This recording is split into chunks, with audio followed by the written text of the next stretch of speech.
Here we go. And We're off. occurred on Off to the LinkedIn. races. Okay, here we go. We are off. Hey, welcome to another episode of Chiropractic is Sexy. It's another week, another amazing week. I'm Dr. Paula Ruffin. And I'm Dr. Erica Peabody. And these weeks are flying by. We're almost to 4th of July. Can't even believe it. Next week will be the second when we're here, I believe. Yeah. What is right? Yes. Yeah. Hold on. Let me get this. I gotta load this. There we go. Okay, there we go. What? That is echoing all over the place. Okay, so come on in, hit the thumbs up button. Make sure you are liking, subscribing, sharing, all of the things so that we can continue to just do great things in the world and get our message of health and wellness out and talk about why chiropractic is so sexy. And of course, today we're talking about why people don't change until they have to. And if you noticed, we have a new thumbnail. And if you go to our website, the name looks a little bit different. And so this is why we're going to talk about change today. Sometimes people want to change, but most of the time they have to change. And we had to change. And so I'll tell you why. Facebook, YouTube gives a strike because they said that we had sexual content and nudity based on the word sexy. That's it. Other than our nude faces. I don't know. Like, clearly a bot flagged the word sexy and decided that that wasn't acceptable. So I just went and tweaked it a little bit. And so we still are Chiropractic is Sexy. We are just SEKSY.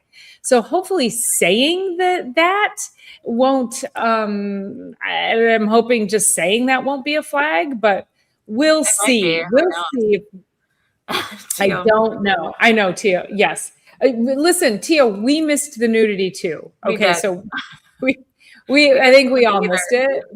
We didn't see it either, but yeah, it might actually be the word, but we'll go forward with this way and hope that I'm sure the bots are more looking, well, I'm sure they're never going to set, like if they're translating or they're doing, what's it called? Closed captioning for us. I'm sure they'll never really pick up SEKSY, but that's what it is. So we'll be able to at least we'll see. I mean, we'll go along with this. We'll pivot. It's silly. We all know it's silly, but we had to change it. Now, it was a little bit of a pain because I just had to go into the back end. I had to change the names all over the place. I had to create thumbnails. I had to create new banners. What I am not certain of is, do I have to go back and reload the thumbnail into our 75 episodes? So again, it's a pain. It's a process. And what's that? It's going to be more like 120 episodes. Or more. We're over 2.5 years. So yeah, let's go see where we're at. Mm-hmm. Yeah, it is a lot. It is a lot, which is I want you to remember that phrase, it's a lot, because I'm going to tell you a story about it's a lot here shortly. And I think Dr. Erica, we're at 167 episodes, you guys. Are you kidding me right now? I know people don't make it. What did they say? Past 3? Like 99 something. Like it's like 99% or 95 or something percent don't make it past the 3rd episode. So yes, it's pretty awesome. Okay, so I have this patient in. He started care back on Tuesday. When was he here? Yesterday or Monday? He's been gone for like 6 months or whatever. Fell off the radar, back on. But anyway, in that 6 months, super proud of him because he's lost probably 45 pounds by cutting out alcohol, by nourishing his body, and by doing, a bunch of other different lifestyle choices. And he looks amazing. And so he went to so there isn't that, he's not required to change, but there's nothing in his like foreseeable whatever that he needs to change for necessarily. He was just ready to make the change. I think he's maybe 52 or 3. So he came in on Monday. He wants to start back under regular chiropractic care, which I'm super proud of him for that. And he said to me, he said, I went to the eye doctor last fall sometime, and he said I had an issue with potential macular degeneration. It's not happening now, but he said I'm in the risk for it. And so he went back this past week or 2 weeks, and he said, my eye doctor said I'm no longer in the danger zone for macular degeneration. And I'm just thinking along the lines of, number one, he's getting adjusted again. But number two, he spent the last, I would say 6 to 8 months really revamping lifestyle, really getting back in touch. Now, I wish people would stick with chiropractic care, because now he's like, I got this thing, which people say to us all the time. But I'm like, stick with chiropractic care, because it's going to help just to take the nervous system down, give you more bandwidth for life. And then along the way, if you eat well, drink well, move your body, get your sleep, keep a positive mental attitude, and get adjusted. Sleep was the second thing that he worked really hard on.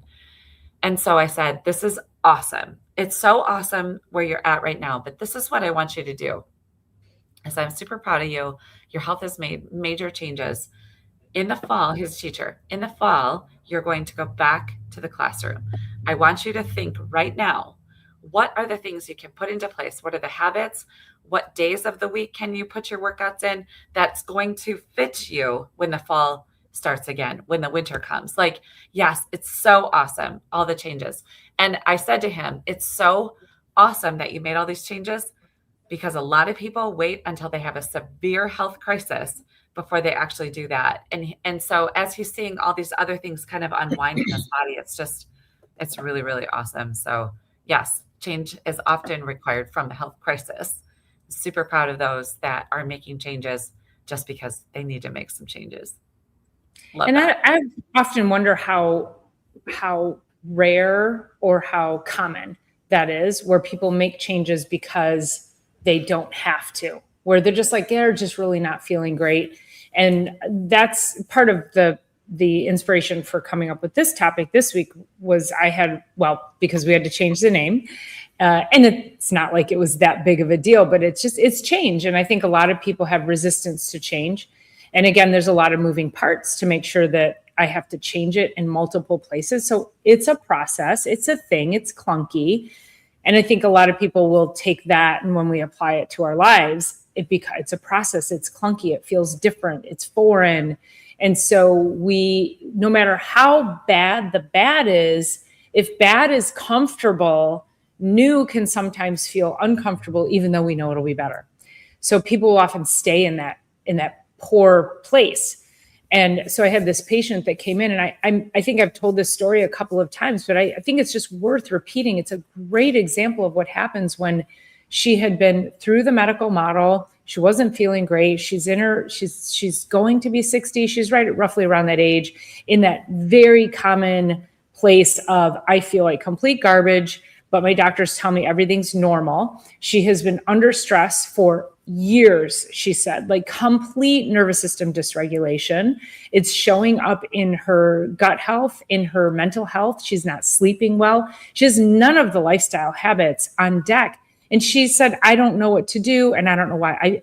And she also said, I'm doing everything right, but she's not. She's doing everything right according to the medical model. So one of the examples that I uncovered was that she has been on an acid blocker for 20 years. And when you're on that kind of medication for that long, it's only meant to be short term. You're reducing the body's ability to absorb building blocks of nutrients that you need for healing. And it changes how the brain works, because there's a gut-brain connection. So think about this. You have a symptom, you go to the doctor, you're given a pill.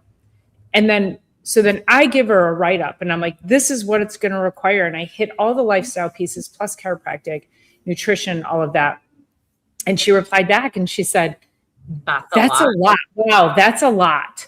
And she said, I don't know that I want to commit the time or the money to that. And I said, it's a lot because it's different. You came to me for different. You didn't come to me for same. And if I were able to just give you one thing to take care of it, I would. But I'm not the medical model. I can't just give you a pill for your digestive issues and say, okay, go away and I'll see you in 20 years. That's not how it works. So this is somebody who it's going to chronically get worse until she then gets to another level that's even worse. And God forbid any, disease comes from it. But oftentimes, sadly, Dr. Eric and I see it where people are like, yeah, I don't want to do anything. I don't want to do anything. And then suddenly cancer diagnosis. And I don't want to say that to scare anybody, but you guys, it's so common. Dementia, Parkinson's, Alzheimer's. We see these things as it's like the end process of all the things that we know we could have potentially impacted for years. If people just came when they first started having those issues.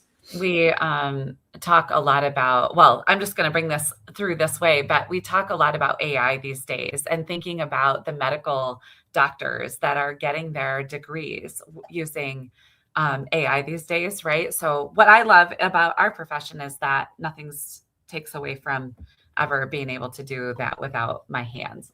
But so then what do we do about the medical model that's going through and getting their degrees using AI, right? Or using ChatGPT for their answers and stuff like that.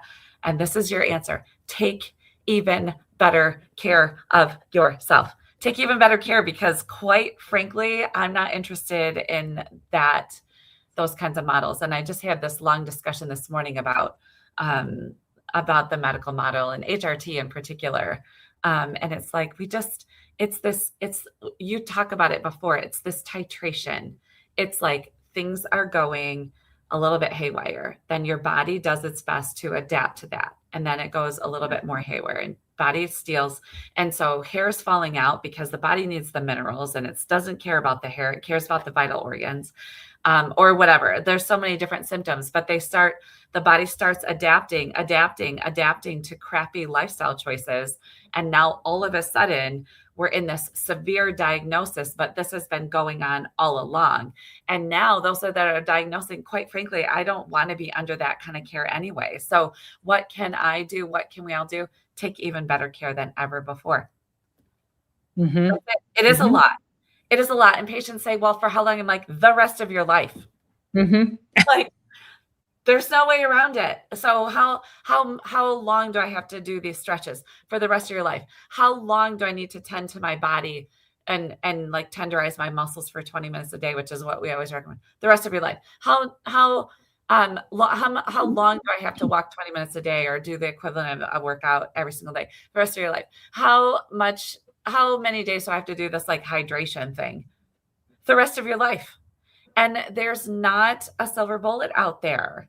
And but it's always like, let's not wait until the major health crisis. Now, that doesn't mean that Dr. Paula and I are immune to health crisis.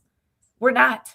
None of us are. We're never promised a tomorrow. And there's quite a bit of, in my world, in my circle, there's quite a bit of like death, all different ages going on in my practice too. And we're not promised a tomorrow, so take even better care, because, it's like all of a sudden it's flipped off the edge, but it's been headed towards that cliff slowly. Yeah. And it's just taking that first step. That's the biggest thing. Yeah. And understanding. And one of the things I explained to this woman, and I said, well, what we need to do is meet again so that let's simplify it. Let's come up with and the original plan I sent her, it wasn't complex. It was just, it's different. And I mean, I say it wasn't complex from my lens, but it probably was very complex to her because again, it's an approach that she was foreign to. Right.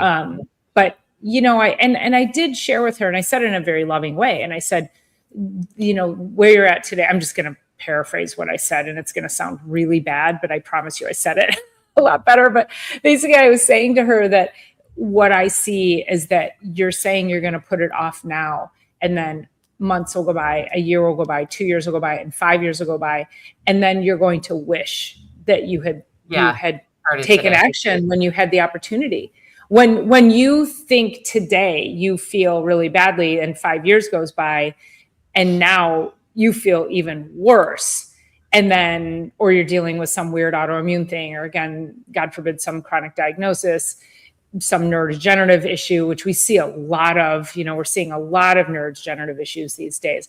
But that's where it's like, I don't want you looking back 5 years from now and going, I wish I had. Yeah. I wish I should have. I wish we want the best of health for everybody. So, our goal is really just to help people understand, like, let's just take action now in small steps. And I send people all these, we talk about, okay, if it's money, and with that write-up, she has a plan. Like, I basically gave her a plan, and then I send her my recipe booklet, and I send her shopping list. And I do that for every single one of my patients, because I'm like, here's all the free ways that you can get healthy if you never walk back in my office. You still need regulation in your nervous system. However, this is going to help you eat better, and this is going to help you regulate your sleep. This is going to help you regulate your mood. So it's really critical that we just start taking those first steps. And if you feel badly, it's for a reason. Your body has decided that it can no longer adapt and optimize itself. There's a problem. It's a signal. We've had that conversation many times. Yeah. Yeah. It starts at a whisper, right? And then it just gets louder and louder and louder. And so there was a comment up here. The old axiom was, before you seek to treat a man to make them healthy, first ask them what they're willing to let go of that makes them ill. And, Dr. Paul and I have our own vices too, that sometimes I find myself in a sabotage mode. I'm looking for a dopamine hit of some sort. And so I'm like going for dessert, or like last night I was at a neighborhood party and there was like the most delicious chocolate cake. But I just know that when I get also, I'm not going to drink a whole bunch of alcohol on top of that. I'm just going to have cake, chug a bunch of water, and go to bed because it was so delicious. But there's all kinds of things. And also we're getting adjusted every week. We're getting, we're doing the things that prep us to be able to do what we want to do tomorrow, to do what we want to do in 5 years and 10 years. I went to a Tony Robbins seminar years ago called Unleashing the Power Within. And he was talking about something you had mentioned, which was like, okay, take your state, how you are today, and maybe do a review of systems, do a review. So for him, it was more mental, emotional, but in that seminar. But for us, we could take it as chiropractors and just say, okay, I've got, today I had light tinnitus in my right ear. That's probably from the cake I ate last night. It comes from the gut or whatever. Okay, now take how you are, do a body review, and then multiply that out to a year from now. If your body keeps headed down that path, what is it like a year from now?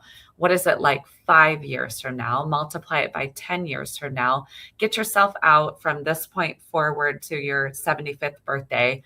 What is that going to look like? Get out to your 80th. What's going to be your 6th, 7th, and 8th decade, 9th decade of life going to look like if you keep down the path where you're at right now? And what can we do to set it in the right motion? And so when Dr. Paul is talking about that woman said, that's a lot. We do understand that we give you a lot. That doesn't mean you need to take all 25 steps that we've given you. What it does mean is that get your nervous system checked so that you have more bandwidth for the stress that bombards us every day.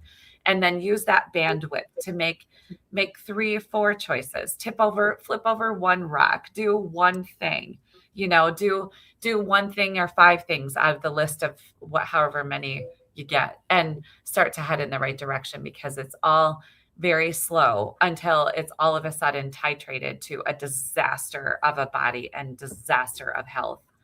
So we talk about things ad nauseum too, ad nauseum.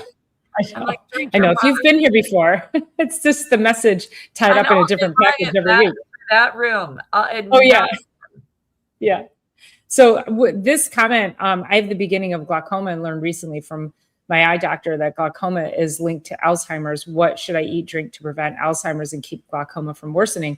So let's take this bird's eye view. Let's take a 30,000 foot view of that. And that you have been developing glaucoma for at least 10 years.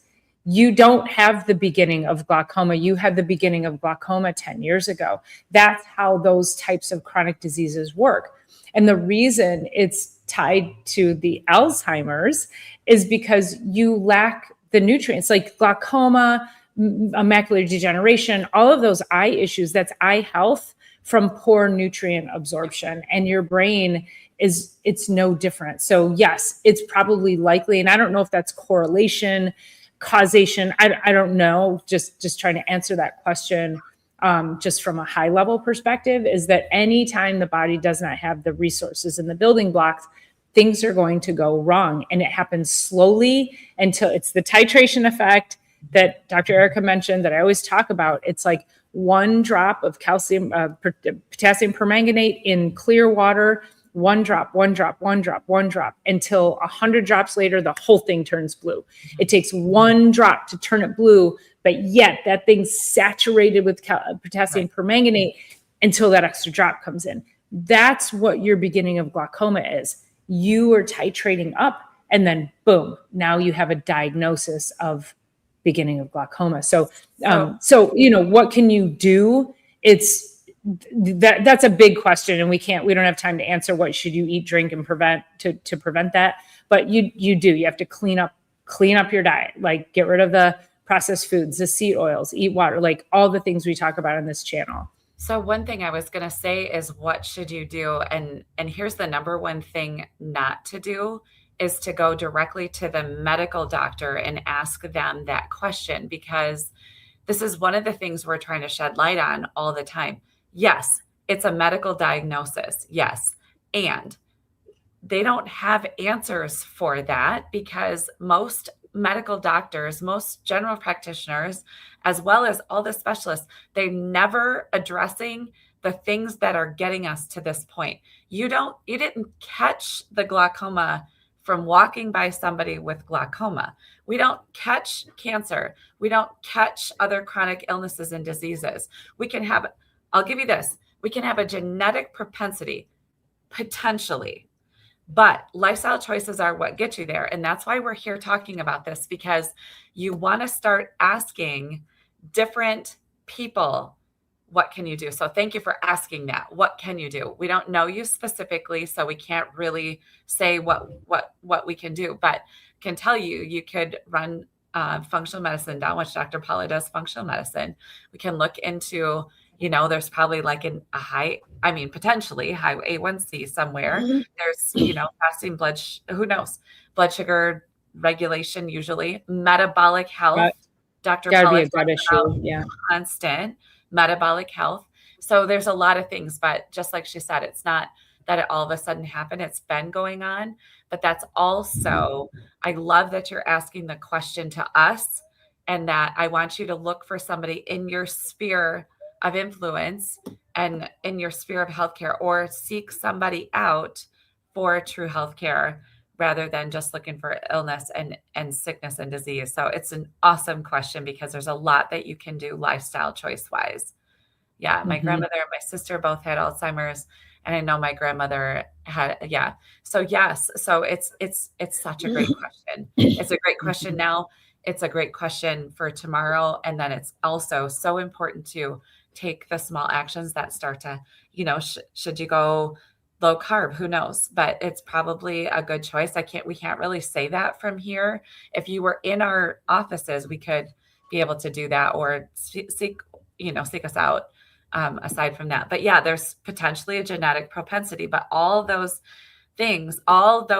genetic propensities, the trigger is pulled by lifestyle. It's called epigenetics. So we have genetics, but our genes are covered. And so lifestyle choices lift the genes up, or lift the covers up, so the genes can be expressed. So we can use lifestyle choices and have genes lifted that are for health. And there's plenty of people that you have that genetic propensity. And if you know that, and you see what's happening with your generations ahead of before you can say, oh, okay, heart disease, Alzheimer's, what are the things that I need to be doing? And I know you've asked the question is, what can you be doing? So I think we're trying to answer your question the best we can, but it's a great question for everybody, in that, especially when it comes to anything neurodegenerative, anything in the brain, there's always an inflammatory component. I call it brain on fire. There's usually food sensitivities, chemical sensitivities. And again, there's always a gut issue. So I would definitely seek out gut healing, gut repair. We've talked about that. I've got bunch of videos on my channel with regards to gut healing and gut repair. We have that gut-brain connection. So if the gut is not properly working, then the brain will not properly work. The gut will send toxins to the brain that creates more neurodegeneration. So you just have to start asking yourself, what's going on with my body from the broad picture? And if other people in your family had these diseases, then you can also ask, how did they eat? What was their lifestyle like? What were their stress loads like? Did they sleep well? Did they have autoimmune issues? Were they on medications that perhaps caused that level of disruption? And if you find that you're walking down that same path, then you gotta take a different path. Yep. So also another great question is, what do we know about GLP-1s? So that's like a huge can of worms to open. And I personally would say they're decent as a bridge. They are never to be used long-term. But it also is something you have to look. I would never recommend it ever, mostly because we have patients in our offices that were put on them and kept on them now, and they've had like large sections of their digestive system have to be removed. Just all the things like and we just don't have any research down the way. So yes, be super mindful, do your research. And it's definitely, it's trending. It's definitely, I don't want to call it a fad because it does feel like it might be here for a while, but you do have to know that all of those, they call them side effects, but they are actual effects. They just use the word side to make it be like not such a big deal. Well, it is a really big deal when you have sections of the intestines removed, bodies wasting away, and muscles also wasting away. So it's something to do a whole lot of research on way before doing anything more. And also, I was just thinking about this because Tio Mimo says research studies show the use of psychoactive mushrooms have significant impact on reversing Alzheimer's. It's such a really interesting avenue for health and studies and all that, for sure. And also, it's one of the things. So I have a big wellness center. I'm chiropractic, massage therapy, supplementation. I have an infrared sauna inside a big wellness center, but I also have mental health therapy. I also have actually OT. I also have speech therapy and other therapies, and now a medical doctor is moving in with us. But it's like, it takes everything always. And it takes looking and asking questions like we had talked about before of the right people, bigger questions. So yeah. So thank you. Because mental health factors into it too. And these questions, and it's no fault of your own. You've been conditioned as society to be very reductionist. So if I have this, I do this. If I have that, I do that. Right. And so Dr. Erica's Wellness Center, it is global, it is broad, it is holistic. It is designed to take a 30,000-foot view and come at you with all hands on deck. And I left the GLP-1 comment up there because I want to comment on that, that this is not, you can't out GLP-1 a poor lifestyle. Thank you. So, and when it comes to like even hormone replacement, GLP-1s, any of that, I have patients who have gone on GLP-1s and they are still metabolically unfit. They are still metabolically sick. They are still on a metabolic freight train towards chronic disease. So just going on just deciding you want to lose weight. And I get it. Like there's health issues, but it has to be a metabolic path forward.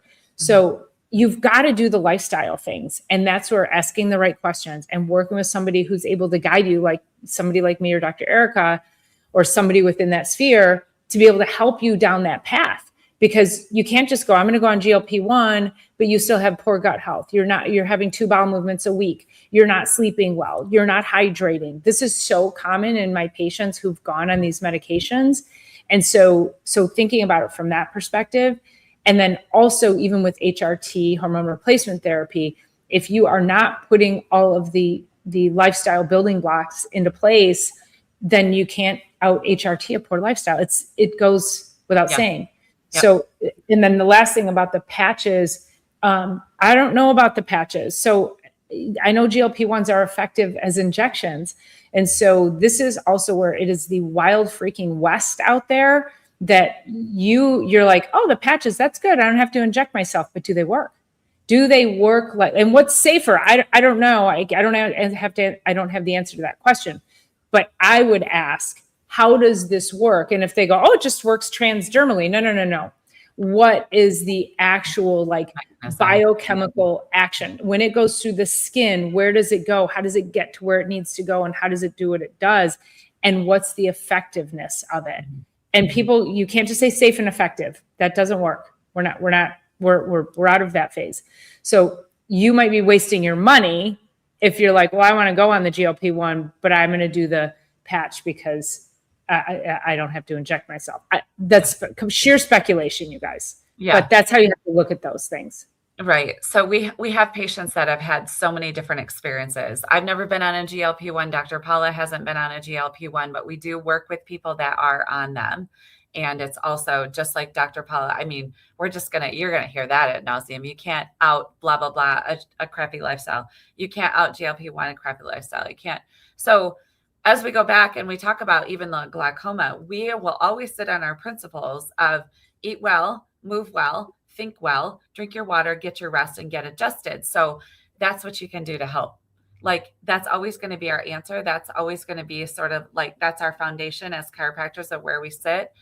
There's a lot more to lifestyle that, are out and beyond that, but that's the basis. And there aren't any shortcuts.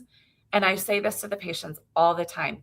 There aren't any shortcuts. And if there was a shortcut, like, it wouldn't be called a shortcut. It would actually be the way, right? So it wouldn't be even called that. It would just be like, this is how things go. So if you're like, okay, there's got to be a silver bullet out there. There's got to be a one shot, one prick, one, supplement that you could throw at everything, but it's just not. And no matter what you're doing, if your nervous system is more regulated, you're going to make better choices when you eat. You should be drinking water no matter what, because your nervous system needs that. But your positive mental attitude, it's astounding. I just had a mental health therapist on the table. It was her second visit today. And I said, I've often wondered if people could get adjusted and then go to the therapist, like get adjusted as a couple and then go to a therapist. You guys might think we're wild to even say something like that. But if you've never been adjusted and you could feel the effects of what an adjustment does to the entire body, you would start to understand that. I would love to run a study on like couples therapy and getting adjusted on the way into the therapy. Like, let me set a table up right outside. Then you go talk to the therapist and then, get a little body work or something done and get on with your day. And it would be a way better life. Everyone's redlining everywhere. It's amazing. Yeah. And this question by Lily, or comment, I just watched a video that listed healthy vegetables that are bad for your kidneys. It also listed vegetables that are good for your kidneys.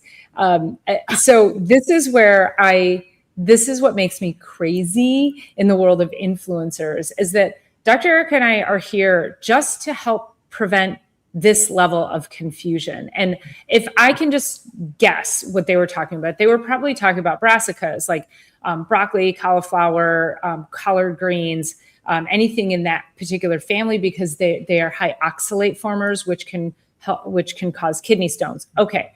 That's a whole different thing. I'm just making that statement that I think that's what they're talking about. But did you also know that broccoli has a compound called sulforaphane in it, which helps prevent cancer? So these people, and like Dave Asprey, who's like the master of biohacking or whatever, he's a D-bag in my opinion, but whatever. Okay. It's my inside voice, but he's like, broccoli's disgusting and nobody should ever eat broccoli. And I'm like, dude, like, people are just they just need less confusion. I would rather you eat broccoli than a Snickers Doritos.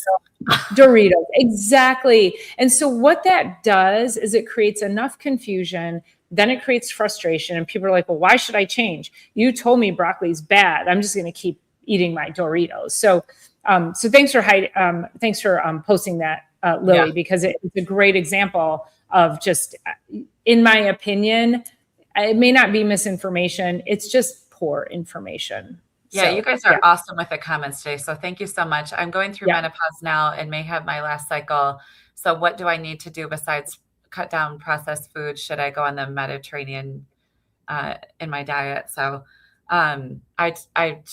we're both going through it. We're with our patients going through it. We're in it.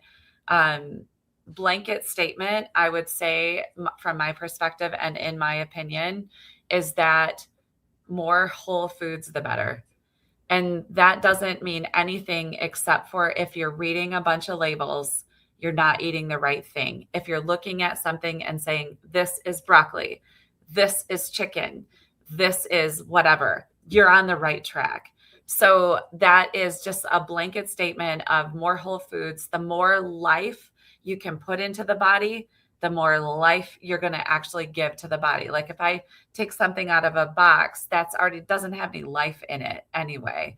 And so it doesn't mean don't lightly cook things and saute things. But one of my mentors, he says, if it walks in the garden and swims in the sea, I'll have to look up the line he says, but it's always like, if it grows or walks in a garden or it swims in the sea, something like that, it's going to be like good for you and me, or so, I can't remember how it went, but just thinking about more whole foods in general. So, and the Mediterranean diet has never, it's never made anybody sick. And what I mean by that is that there are a lot of diets out there that are not for everybody. And we could just say the vegan diet is, in my opinion, very few people can successfully be on a vegan diet long-term, but the Mediterranean diet that's adopted by centenarians. It's adopted by communities who have super longevity.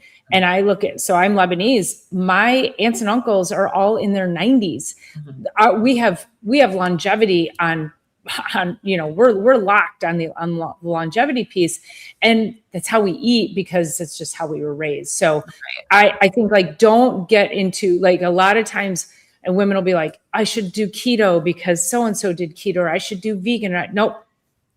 This is one thing where I would say you can't go wrong with the Mediterranean diet. Just do that. And that's exactly what Dr. Eric is saying, is it's whole foods, it's heavy on protein, it's light on grains, there's no processed foods, there's healthy oils and fats. You'll feel amazing. You'll get energy, and that just following that will help you clean some things up. So I love it. Yeah. Well, so we probably got to shut her down for, we went long, but you guys are amazing. I also want to thank Serena and Norel for being here, because we've not seen you before. So thank you for tuning into us. We appreciate you being here. So make sure you are subscribing, hitting the like button, hitting the bell, getting notifications, because that will also help you through menopause. So, because we will be here for you. I think you might know the grumpy guy, but I don't know the grumpy one either. So yeah, grumpy guy's been here before. Oh, and Zelene. I don't know that name either, but that's just me. I don't know Zelene. Hi, Zelene. Yeah. Oh, hi, Zelene. Yeah, Zelene is new. Yeah. Love that. Okay. So yeah, awesome. Shout out to yeah, lots of new faces in here. So thank you guys so much. We're no longer with the X. We're like the KS. We're the KS. Yes. Yes. We're gonna figure this out. If we get flagged again for being SEKSY, I don't know. It's gonna be crazy. So so we hope to see all our new faces again next week. Again, please share. We're looking to grow and get this message out and cut through the confusion and the BS for you guys. And bring all your questions too. We love it. Yes, please. So, and Serena or anybody, you can also just send us an email through our websites, and we'll be happy to answer any questions for you that way as well. So thank you guys for being here. We'll see you next Thursday. See you Sunday too for Sunday Night Live. Okay, talk to you soon. Love y'all.